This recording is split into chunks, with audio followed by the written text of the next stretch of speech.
They need to be isolated because they become a threat. The scapegoat is often outspoken and calls out the family dysfunction. Hi, this is Jim Breon. Welcome to our YouTube channel where we discuss all things mental health. Today's topic is another one of the roles that happen in dysfunctional families. And this is a primary role that will happen in a family where there's dysfunction because of either alcoholism or drug addiction of one of the parents, or even one of the siblings sometimes. Or when there's a narcissist in the family, particularly a parent who's a narcissist. So in the family system, the scapegoat is the person who generally is a little more aware, often a more sensitive person, and they start to pick up on the family dysfunction, and then they start to talk about it. And once they do that, they become a target. When you stand up within a dysfunctional family and say, you guys, this is crazy, this is not normal, what's going on, especially in a narcissistic household, the narcissist has to isolate you, and you have to become the identified patient, so to speak. So that child is blamed and shamed for all the issues that arise in a dysfunctional home. They need to be isolated because they become a threat. So they start getting a lot of criticism. They get blamed for things. They get gaslit more than anybody else in the family system.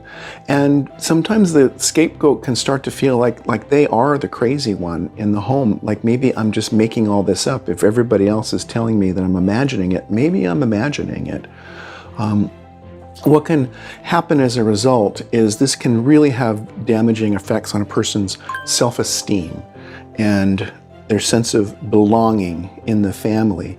And a lot of times that carries over into adult relationships, where they really struggle to maintain relationships, and they start to feel like they can't do anything right sometimes. Like I said, the scapegoat is often outspoken and calls out the family dysfunction, and then can become the punching bag, so to speak, of the narcissist, where they receive most of the abuse.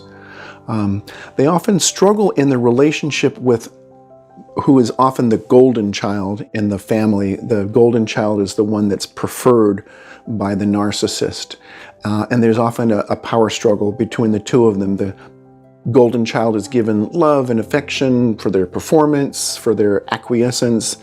All those things are not given to the scapegoat. Sometimes the scapegoat will try to dethrone the golden child to take that position. But the golden child role is also a toxic role as well, in different ways.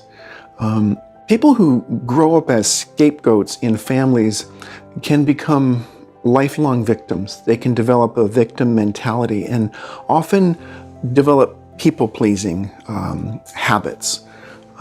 They're likely to become self-aware, but they still suffer the emotional and psychological damage.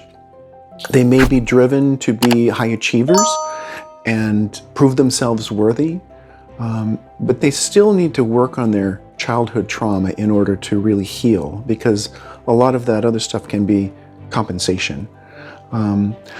What happens is that a narcissist creates a golden child and then one or more scapegoats in the system, because that labeling then gives the narcissist the freedom to manipulate, to instigate things, and then step back and watch the chaos ensue. It gives them the freedom to triangulate or play people against each other and project their anger and their feelings onto other people. And they can continue to live without regard of the impacts of their words and their deeds. So they displace all of the blame onto somebody other than themselves so that they're not accountable. So you can start to see how the scapegoat in the family system is the one that's burdened with a lot of the dysfunction.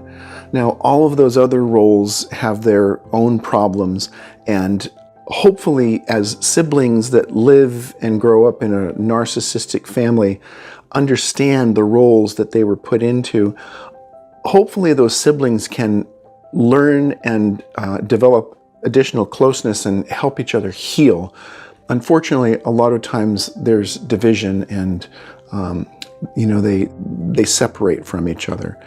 I hope this is helpful to learn a little more about what the scapegoat role in a dysfunctional family looks like.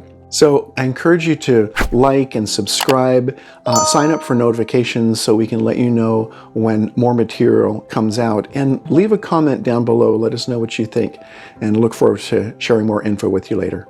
Bye-bye.